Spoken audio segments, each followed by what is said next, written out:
Pre 95 godina utakmica između Kraljevine Srba, Hrvata i Slovenaca upriličena je u Beogradu u čast venčanja kralja Aleksandra i rumunske princeze, potom kraljice Marije.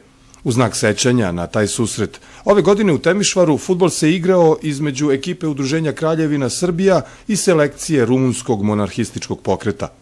Podsjećajući na prijateljske veze naša dva naroda, jedan od organizatora susreta, koordinator za Rasinski okrug Udruženja Kraljevina Srbija, Miloš Stojadinović, istakao je da je više od polovine predstavnika udruženja došlo iz Kruševca i okoline. Želja nam je da se ovakav susret desi u Srbiji, nadamo se i u Kruševcu, a na 100. godišnjicu od kada se igrala prva utakmica očekujemo da tim povodom igraju reprezentativci Srbije i Rumunije. Potpredsednik gradskog odbora Udruženja Kraljevina Srbija, Milan Milošević, podsjeća da saradnja sa rumunskim monarhističkim pokretom traje oko 2 godine. Nama su uputili poziv naše kolege iz rumunskog udruženja Nacionalna alijansa za restauraciju monarhije, tako se njihovo udruženje zove. Njihova želja je bila da povodom te 95. godišnjice imamo ovu utakmicu danas ovde u Temišvaru i mi smo se veoma rado odazvali, sa velikim oduševljenjem je to primljeno i kod nas, pogotovo u Rasinskom okrugu. Rumunija ima 3 puta više stanovnika. Njihov monarhistički pokret okuplja 20.000 članova, a prema rečima predsednika Marija Majstorovića, Udruženje Kraljevina Srbija oko 19.000.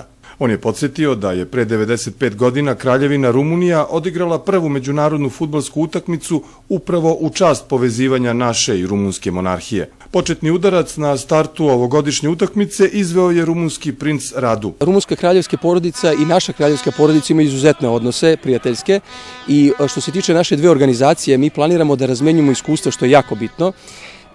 Oni se pomalo ugledaju na Udruženje Kraljevina Srbije jer je u organizacijskom smislu je mnogo veća organizacija i razvijenija, razgranatija u odnosu na broj stanovnika države.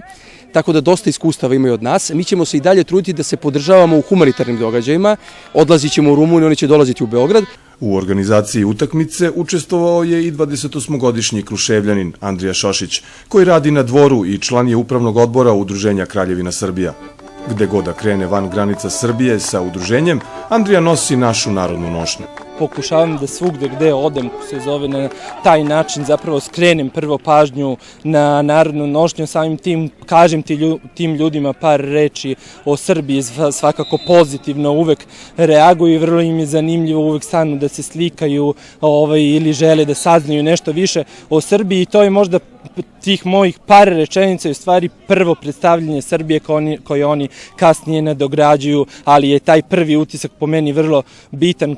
Trener naše ekipe bio je predsednik fudbalskog kluba Žabare, Zoran Radojević iz Male Vrbnice. Fudbalski klub Žabare je okosnica današnje reprezentacije Udruženja Kraljevina Srbije. Inače, reprezentaciju čine igrači širom Srbije i jedno lepo druženje, jedno lepo prijateljstvo sa našim prijateljima ovde iz Rumunije.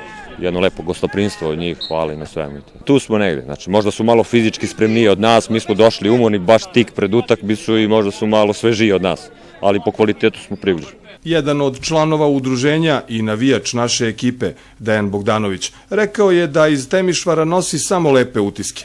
Prvi put sam u Temišvaru, u Rumuniji, ali ovo ovde naši navijači nose se narodne nošnje naše, videli ste malo pre, znači navija se sa našim zastavama, intonirana je naša originalna monarhistička himna, što mi je izuzetno bilo drago, primljeni smo izuzetno domaćinski, gostoljubivo, prema nama su znači stvarno blagonakloni. Fudbalska utakmica između Udruženja Kraljevina Srbija i monarhističkog udruženja iz Rumunije, odigrano je u Temišvaru u Rumuniji, završena je rezultatom 5-3 za Rumune.